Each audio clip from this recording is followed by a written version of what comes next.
இளந்தமிழ் அருள் sir, Radhakrishnan sir சொல்கிறதுலேருந்து இது குற்றம் நடந்திருக்கு, முறைகேடு நடந்திருக்கு, இவ்வளவு கோடி ரூபாய் ஊழல் நடந்திருக்குன்றக்கான அத்தனை ஆதாரங்களும் கொடுத்ததற்கு பிறகும் கூட இது குறித்து எந்த ஒரு வாயும் திறக்கவில்லை.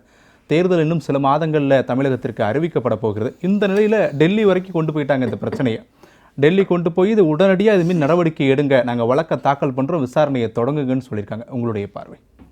உங்கள் அறப்போர் இயக்கத்தை சார்ந்த திரு ராதாகிருஷ்ணன் அவர்கள் சொன்னது மாதிரி இதில் ஒரு 10க்கும் மேற்பட்டவர்கள் அந்த 13,72,930ங்கிற ரேட்டை ஃபிக்ஸ் பண்ணுறாங்க. ஒரு குறிப்பிட்ட அந்த கெப்பாசிட்டி டிஸ்ட்ரிபியூஷன் டிரான்ஸ்ஃபார்மர்.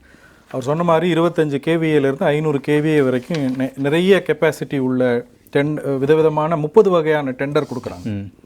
அதில் ஒரு குறிப்பிட்ட வகையான நான் நினைக்கிறேன் 500 kVA டிஸ்ட்ரிபியூஷன் டிரான்ஸ்ஃபார்மர் அவர் சொன்னதை போல் வெளி மாநிலங்களில், வட மாநிலங்களில் 7,89,000 அதான் அதனுடைய ரேட்.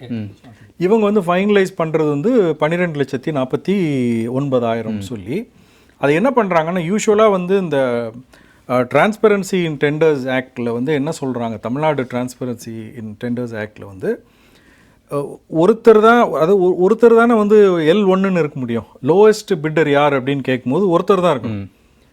அதில் இப்போ 2 பேர் ஒரே ரேட் கொடுத்துருக்காங்கன்னு நீங்கள் கூப்பிட்டு நீங்கள் யார் இதை விட மலிவாக கொடுப்பீங்கன்றது தான் உங்களுக்கு டெண்டர் நெகோசியேஷன் என்ற அந்த அந்த நடைமுறை. இவங்க என்ன பண்ணியிருக்காங்க, 16 பேருக்கோ 26 பேருக்கோ பிரித்து கொடுக்குறாங்க, எல்லாரும் ஒரே ரேட்டுக்கு கொடுங்கன்னு. இதில் முறைகேடு இருக்கிறது வெட்ட வெளிச்சமாக தெரியுது. இது மட்டும் இல்லாமல் இந்த 13,72,930 என்பது பல்வேறு காம்போனன்ட்ஸை போட்டு நீங்கள் அந்த தொகையை அரைவேட் பண்ணணும். ஒவ்வொரு டெண்டர்லேயும் அந்த காம்போனன்ட்ஸ்னுடைய ரேட் மாறுபடுது. ஒரு பேசிக் ப்ரைஸு, அதனுடைய இப்போ டிரான்ஸ்போர்ட்டேஷனாக இருக்கட்டும் அல்லது வேறு அதில் சேர்க்கக்கூடிய உபரி பாகங்களுடைய ரேட்ஸ் ஒருத்தர் 10 ரூபா போடுவார், இன்னொருத்தர் 8 ரூபா போடுவார், இன்னொருத்தர் 7 ரூபா போடுவார். ஆனால் எப்படி கூட்டி எல்லாத்தையும் போட்டு ஒரே தொகை நீங்கள் கீழே கொண்டு வரும்போது பார்த்தீங்கன்னா ஒரு ஒரு ஒரு எழுத்து பெசகாமல் 13,72,930 ரூபான்னு சொல்லி ஒரு 30 பேர் கிட்டத்தட்ட பண்ணியிருக்காங்கங்கும்போது இது பேசி வச்சு ஒரு சிண்டிகேட் ஃபார்ம் பண்ணியிருக்காங்கன்றது சட்டத்தின் பார்வையில் மிக தெளிவாக தெரியக்கூடிய ஒரு விஷயத்துக்கு தான் அறப்போர் இயக்கம் இதை டிவிஎஸ்சியில் கம்ப்ளைண்ட் எடுத்துகிட்டு போகிறாங்க. வழக்கம் போல் டிவிஎஸ்சிக்கு இவங்க காப்பித்தூள்லாம் அனுப்புனாங்க. அது அப்போ கூட அவங்க விழித்து தூக்கத்துலேருந்து எந்திரிச்சு எந்த நடவடிக்கையும் எடுக்கலை. அப்போ வேறு ஏதாவது உங்களுக்கு அலோபதியில் மெடிசின் ஏதாவது இருக்கா, தூக்கத்தை கலைச்சி ஃப்ரெஷ்ஷாக எந்திரிக்கிறது கண்டுபிடிச்சி அடுத்த போராட்டத்தை முன்னெடுத்தாங்கன்னா கூட இது பண்ணலாம்.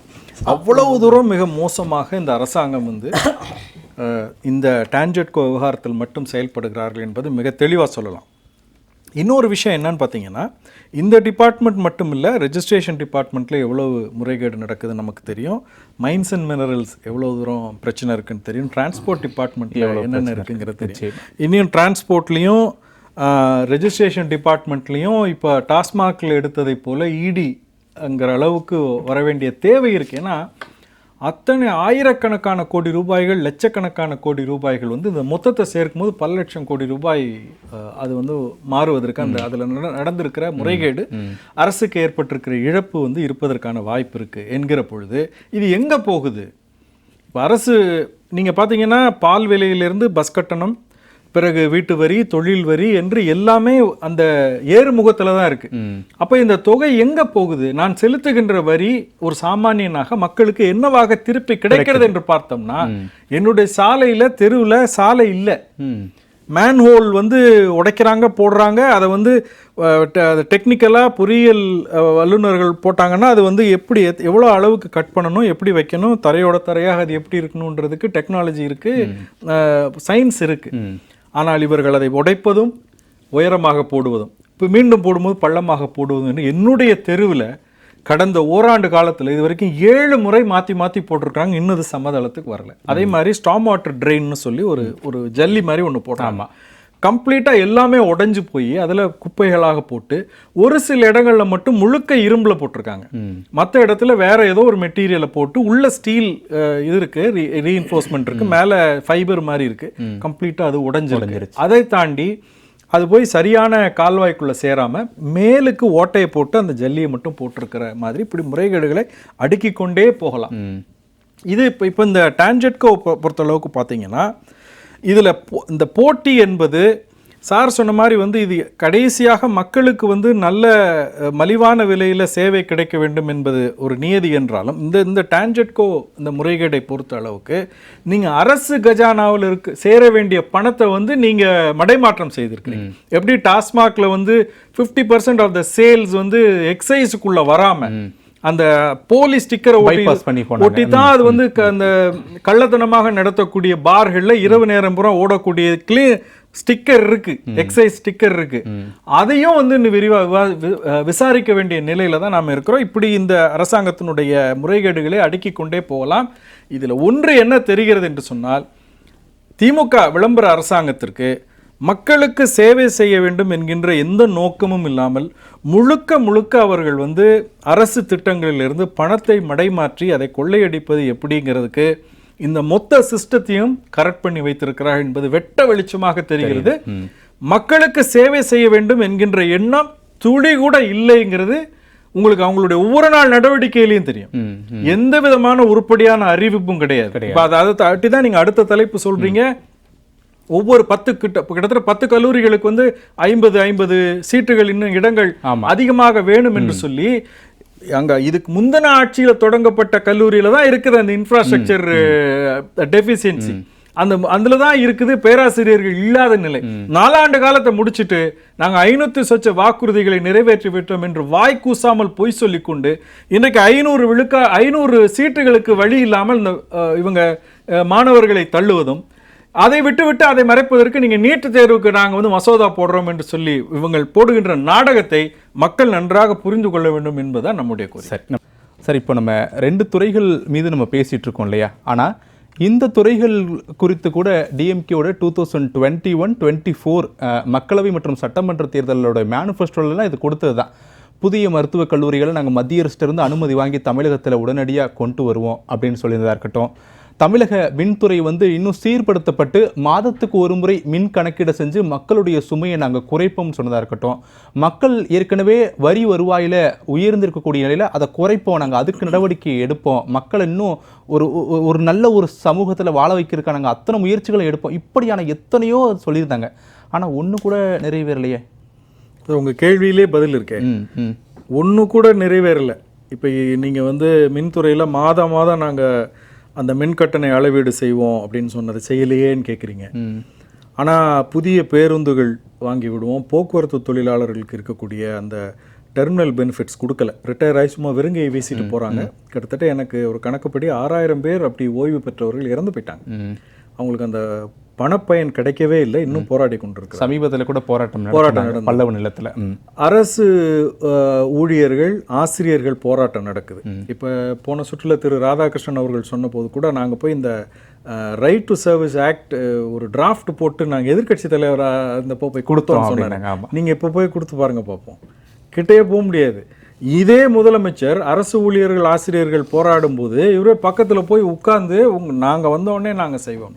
மருத்துவர்களுக்கு அரசாணை 354 கலைஞர் கொண்டு வந்து அவங்களுக்கான உரிமைகளை கொடுப்பதற்கு அதை நடைமுறைப்படுத்த பக்கத்தில் உட்காந்துக்கிட்டு உறுதி கொடுத்தவர். வாயிலையும் போய் அதை விட தைரியமா அச்சடிச்சு மக்கள்கிட்ட போய் சொல்லி கொடுத்து வர்றாங்களே, இவங்களுக்கு என்ன தண்டனை கொடுத்தா தகும் யோசனை பண்ணி. அப்போ இதுல மாத்திரமல்ல, இப்போ வந்து மகளிர் மேம்பாட்டுக்கு நாங்கள் வந்து 1000 ரூபா கொடுத்தோம் 1000 ரூபா கொடுத்தோம் 1000 ரூபா கொடுத்தோம்னு சொல்லி கொடுத்ததை விட மிக மோசமாக கேவலப்படுத்தி கொண்டிருக்கிறார்கள். துரைமுருகன் எப்படி பேசினாரு, பொன்முடி எப்படி பேசினாருங்கிறது உங்களுக்கு தெரியும். அந்த 1000 ரூபா பணம் கொடுக்குற விஷயத்த அது வந்து நாங்கள் உரிமை தொகையை நாங்கள் கொடுத்தோம்னு சொல்லி தகுதியானவர்களுக்கு தர்றோம்னு சொல்லிட்டு ஒரு பாதி பேர் கொடுக்கல. இப்போ கிட்டத்தட்ட 2.25 கோடி ரேஷன் அட்டைகள் இருக்குது தமிழ்நாட்டில், எல்லாத்துக்கும் தானே கொடுக்கணும். அது என்ன தகுதின்னு ஃபிக்ஸ் பண்ணுறாங்க? திமுக வட்ட செயலாளர்கள் வசதியாக வந்து விலை உயர்ந்த 20-30 லட்சம் ரூபாய் காரில் போகக்கூடிய அவர்கள் குடும்பத்தினர்களுக்கு அந்த பணம் போகலைன்னு சொல்லுங்க, நான் ஒத்துக்கிறேன். இன்னைக்கு எல்லாத்துலேயும் முறைகேடு. 100 நாள் வேலை திட்டத்தில் உங்களுக்கு இருக்கிற சம்பளத்தில் பாதியை கட்சிக்காரங்க எடுத்துட்டு கொடுக்குறாங்க. இந்த மாதிரி அநியாயம்.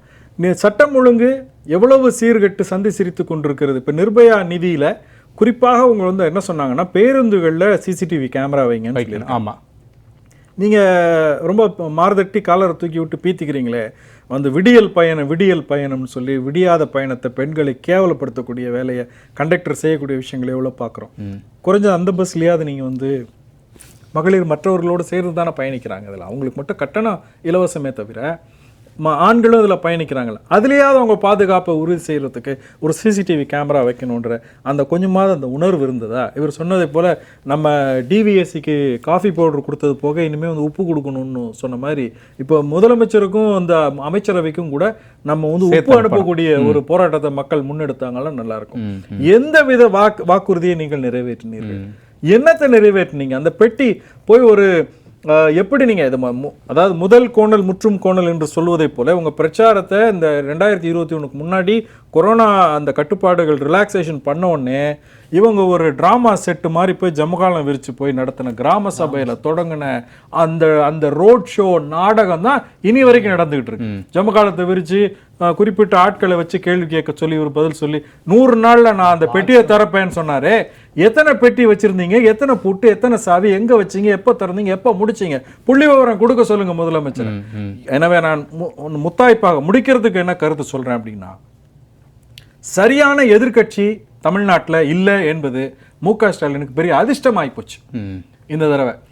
இதை மாற்றுவதற்கு 26 காத்து கொண்டிருக்கிறது புரட்சி தாய் அஇஅதிமுகவினுடைய பொதுச் செயலாளர் புரட்சி தாய் சின்னம்மா அவர்கள் அதிகாரத்தை கையில் எடுத்து இந்த ஆட்டம் போடக்கூடிய விளம்பர திமுகவுக்கு நெற்றி பொட்டில் எடுத்தால் பதில் சொல்ல போறாங்க. மக்கள் அந்த வாய்ப்பை புரட்சி தாய் சின்னம்மா அவர்களுடைய தொண்டர்களிடம் கொடுப்பார்கள் என்பதுதான் என்னுடைய நிறைவான கருத்து.